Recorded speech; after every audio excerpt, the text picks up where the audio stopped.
Howdy YouTube, Darlington Farm here. Yeehaw, I got the peanut gallery helping me here. As you can see over there, I got my SA200 out of the truck, on the skid out of the truck, and I got a big pile of metal here. You might be asking yourself, what's Darlington Farm up to? Well, this bed is pretty rotted out, and then there's a lot of rot. Well, if they would ever get out of the way. Anyway, anyway, so yeah. Fine, you just did. There's a lot of rot on the underside of this, and you can see where it's kind of waving. And I hate working out of the truck bed, so I've decided I'm going to go ahead and build myself a welding bed. So the first thing I got to do is, well, I already have it done.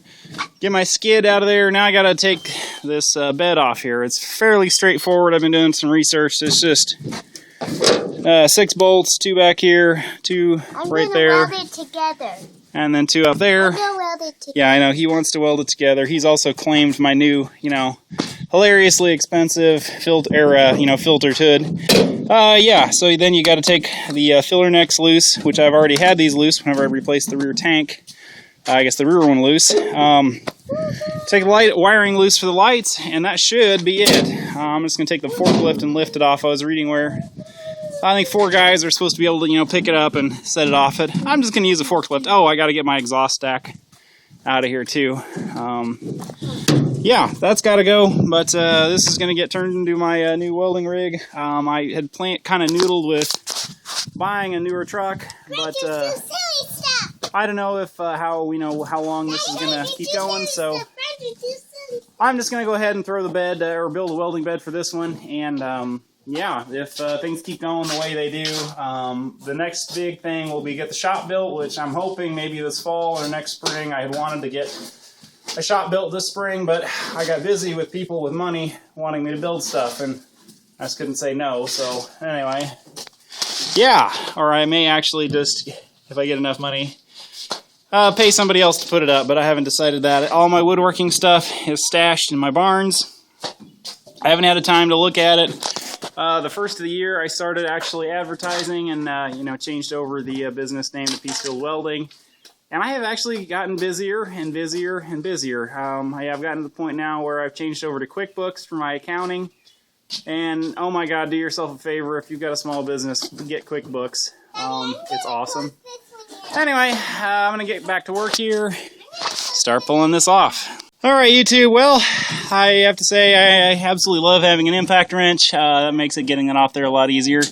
I didn't realize that actually I can move this further back, which I'm really excited about. It looks like this is an aftermarket hitch here, which is probably going to come off, and I think I'm just going to build the hitch into the bed, which I wasn't sure if I was going to do, but after having had it apart here, funny, there's some siding from the Oak Street house jammed in there. Anyway, yeah, so I got that off there. There's just 4 bolts that hold your bumper on, at least on these older Fords, one right there and right there on either side, then it slides right off. The next thing to do will be get my wiring for my lights loose, and then pull out the bolts. YouTube, well, I had no idea how easy it is to remove a pickup truck bed. You got 2 bolts there, 2 bolts there, 2 bolts there, and basically just get rid of the wiring and lift it up. Yeah, if I'd have known that was that easy whenever I had to change this tank out, I would have just changed the damn tank out. Or I would have taken the bed off to do the tank. That's really easy. And I was looking, this tank's a little rotted, so I may just end up, whenever I have to replace that tank, just doing the same thing there. So anyway, yeah, pretty excited. Yeah, so now it actually comes to the building. I'm probably going to power wash all the junk off this first before I get started. All right, YouTube.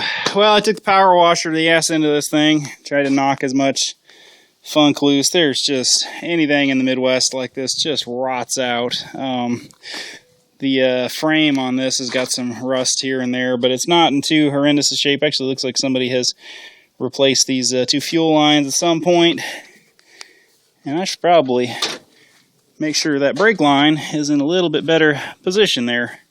Anyway, and I think I'm going to do the shocks while I'm at it, because I think they're, from just looking at them, they're probably the originals. So, yeah, I think I'm going to go ahead and replace those while I'm at it. Other than that, everything looks about like I'd expected. Lots of rot. I accidentally drilled a hole in this when I was putting the skid on my welder, so I need to replace these two. Actually, I'm just going to replace both those, I think. But yeah, just lots of rust. Lots and lots and lots of rust.